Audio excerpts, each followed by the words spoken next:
د یو وخت خبره دی چې په یو کلی کې یو خاندان و.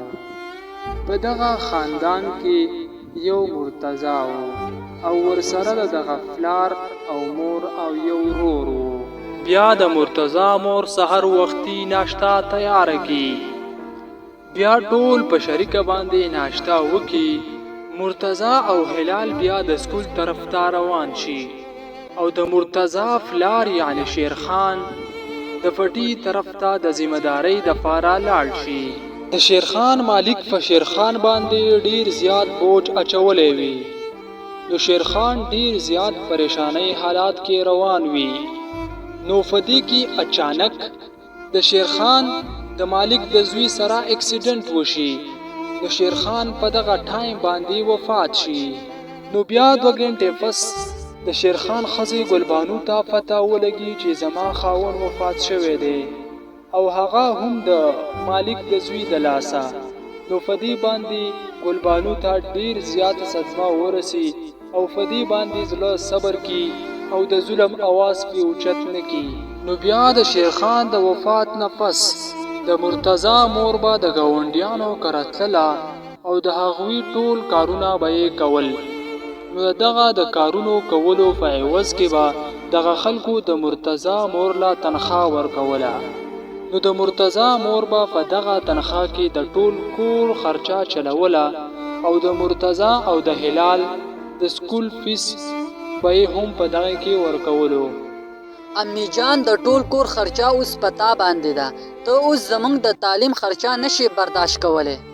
بیا د مرتضی مور ګلبانو وای چې زمانہ څومره کېدل شي نو زبا فتاسو باندې تعلیم کوم. په کومو کورونو کې به چې ګلبانو کار کولو په دغه پیسو سره د دوی زندگی ډیره ګرانه وه.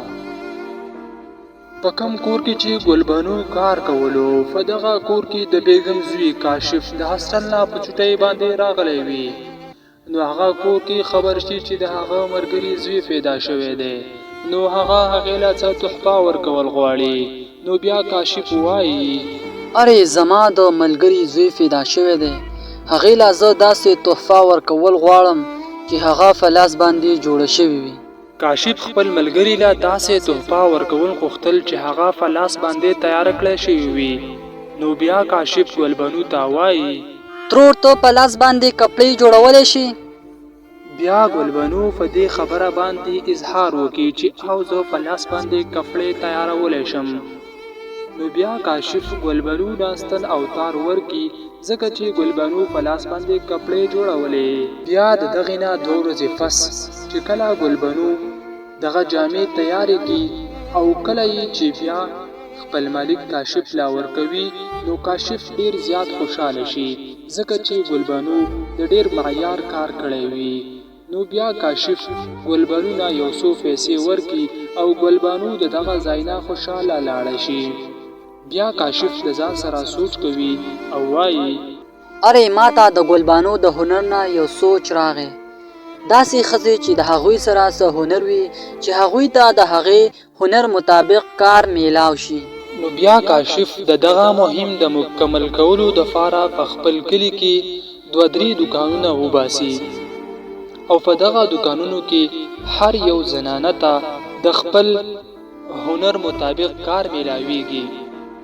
خوګو مرګرو مونږ او تاسو لا پکار دی چې په کومه زنانه کې داسې قسمه ټیلنټ موجود وي نو هغه مونږ او تاسو لا پکار دی چې هغه ټیلنټ بهر ته راوباسو. ویډیو کتلو ډیره زیاته مننه او که په چینل باندې نوی نو زمونږ چینل کروماټون سټوري ورسره سبسکرایب کړئ او بیل آیکن ورسره دباو کړئ.